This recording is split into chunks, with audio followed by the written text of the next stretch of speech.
What is up, guys? Welcome to my channel. So I have finally started my channel, and it has been a long time coming. I have waited, I guess, I don't know if waited's the best word for this, but at least, oh, okay. Sorry about that, not off to a good start. I just noticed some gravel on the, on that turn there, and I slowed down before leaning in the turn because gravel and motorcycle tires typically don't mix. So I always make sure to consider that as a precaution before, you know, making turns like that. As the name implies, this is primarily going to be a you know, mostly motorcycle focused. I'm also going to do some car stuff and hopefully do some get on a build series in the near future. But, well, you know, we'll see where this goes. Right now I'm just kind of doing this as a hobby. It's been in the works for a while, but yeah, it's just right now this is just something I want to do for fun and just take it one day at a time. And a little bit about myself. I've been riding for a little over 3 years now. This is my first bike, and I will get to that pretty shortly as far as you know, the title of the video and all that, what that means, and the story behind it, because it's pretty interesting to say the least. I didn't really grow up around motorcycles. My family, I guess they're all pretty much against bikes, and that's a, you know, I don't want to say they hate them or anything, but it's just they're not advocates, that's for sure. But when I was probably in college, that's when I really started to have a knack for bikes, and I really wanted to get one and made it a goal to get one by my 21st birthday. So the story of how I got this bike pretty much goes, it's like my, I'd say like about junior year in college, and I decided to, let's see, I'm gonna take this route right here. So I decided one day at work, I was just browsing around on Craigslist, right? Just kind of looking at bikes, not looking, but looking. So if that makes sense, I was just, you know, checking out, you know, just pricing motorcycles, just, you know, just to look. So I was actually in the market for an R6, and out of nowhere I came across this Gixxer. And yes, I know it had to have been a Gixxer. Like I said, I was looking for an R6, but yeah, I came across this Gixxer, and it was just like this, the price on it was insane. So I ended up contacting the guy, you know, to see if there's anything wrong with it, scheduled a, you know, a time to actually go check it out, and, you know, check it out in person and see what was going on with it. So I met up with the dude, and he's like, yeah, nothing's really wrong with it. I got the title, all that kind of stuff. And so then when I looked into it more, I took it for a test drive. Everything seemed fine to me, and I was just super excited. I was like, man, am I really gonna like do this? Like, because what hit me was when he was like, all right, he's like, let's talk business. Like, let's, and I just hit a dead end here. But so yeah, he's like, yeah, so make me an offer. And of course, you know, he already had the price up there and stuff like that, but you know, we went ahead and discussed what would be a fair price and all that. Well, so I I basically stole this bike. I mean, not really, but I got a really good deal on it. And so yeah, I was super happy, super excited about it, until I found out that the seller was, he totally sold this thing to me illegally. And so I'm like, great. And so you're probably thinking like, okay, like, so what? Like, was it like on the black market? Was it stolen? You know, like what was so illegal about it? So there's this thing known as jumping the title, and in Texas, if somebody jumps the title, basically what it means is, for those of you who don't know, basically means that if you buy something like a vehicle, could be anything, and you don't register the vehicle in your name, or you don't pay for the tax, title, license, all that kind of stuff, registration, and you decide to sell it, then who's ever, like, that's basically jumping the title, and that's totally illegal to do, at least in Texas. So that's what this guy did, and what sucked about it was I should have, you know, verified all that, and I thought everything looked okay until I was like, yeah, the guy who sold it to me isn't actually the owner of the bike. And I was just like, wow, like this sucks, and I had to figure out what I was gonna do. So I eventually applied for what is known as a bonded title, and what that is, a bonded title is pretty much the same as a normal title. It's a long process, but essentially what it does is whoever's name was on the title that you bought the vehicle from. So even this guy, you know, he might have actually bought the bike, okay, but the guy's name who's on the title is the one who still technically owns it, right? So what a bonded title does is you have to prove that, yeah, you bought this bike and it's like everything is fully legal.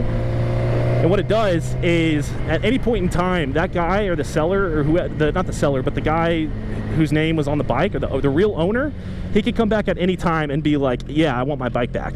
And, you know, he has every right to that vehicle. Thing is what a bonded title does, and that's if you don't register it, but like what a bonded title does is it protects you from that. So let's say that were to happen, it takes the market value or fair market value of whatever of your vehicle, and it multiplies it like a certain calculated rate. And legally, if that owner comes back and wants to get the vehicle from you, he legally has to pay that, whatever that amount is, whenever it comes to I guess like the actual amount on the bond, like whatever's on the bond is what he has to pay to get the vehicle back, which is much more than what I actually paid for this bike, and usually will be much more than whatever you pay for any vehicle if the title is ever jumped.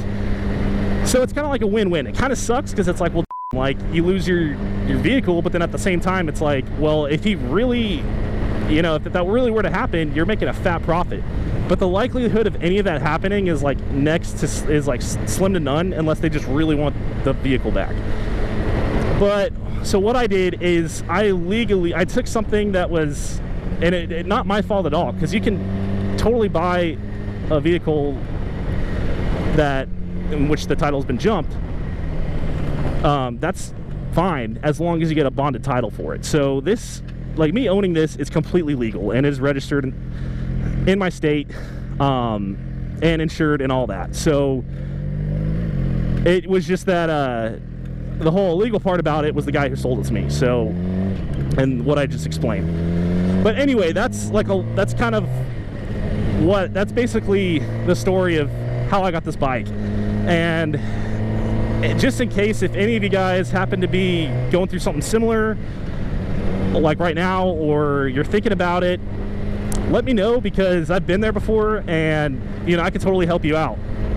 It's kind of a process, but like there's actually companies out there who will do all that work for you, but will charge you an arm and a leg. Like before I even looked into doing it, or whenever I was looking into doing it, I was like, I'll just hire somebody to do it. And they're going to charge me like almost $1,000. And that was like a normal quote, which was ridiculous. Like, so I just did a lot of research, and I kind of felt like I was part-time attorney for a little bit, because there was so much legal stuff, like, you know, to go through. But, you know, it wasn't as bad as I thought once I got through the end of the whole process. Anyway, so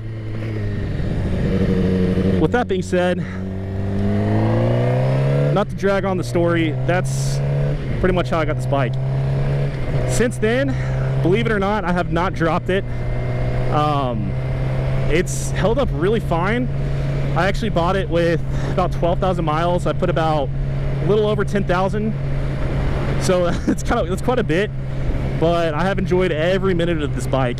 And yeah, in case you're wondering, it's a 2007 GSXR 600, and totally fine for my first bike, at least to me. I know that there's plenty of videos out there that will talk about like what bike should you get for your first bike, stuff like that. I'm not gonna go through that whole thing again because that, you know, I don't want to reinvent the wheel, so to speak, since it's kind of beating a dead horse at this time since there's so many videos already. But at least for me, I felt super comfortable on this bike, and I haven't had really much problems aside from just basic maintenance. So, you know, aside from that, as far as the whole YouTube thing's concerned, like I said, I have, you know, kind of just a couple of reasons why I've been wanting to do this. And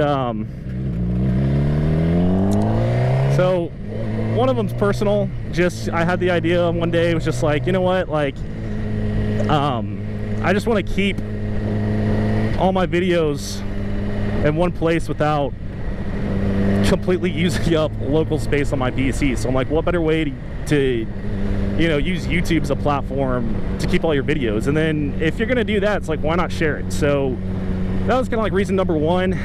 Reason number two is just, you know, obviously this is something I enjoy doing. I love bikes, cars, working on them, so it just makes sense for me to, like, why not just share what I do? And you know, if I could help other people, awesome. Like, so that was kind of like reason number two. And then, you know, reason number three is just, it'd be so cool to, you know, meet more people who ride, because a lot of people I know, I feel like, are just too busy nowadays with, like, you know, I understand, like, life gets in the way, work happens, stuff like that, but I hardly ride with anybody anymore. And it's just like, it'd be cool to get back and get back into it and meet some cool people through it. Just kind of have more of an online presence, if you will, you know, using YouTube. So that's really it. I don't really have any kind of like plans to, I'm not trying to blow up or anything.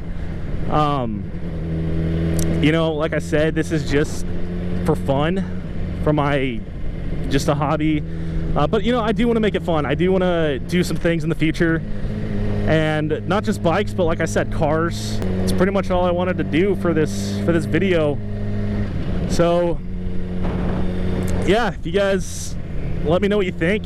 All right, that's gonna wrap up this video. So I guess that's it. So I will see you guys on the next one.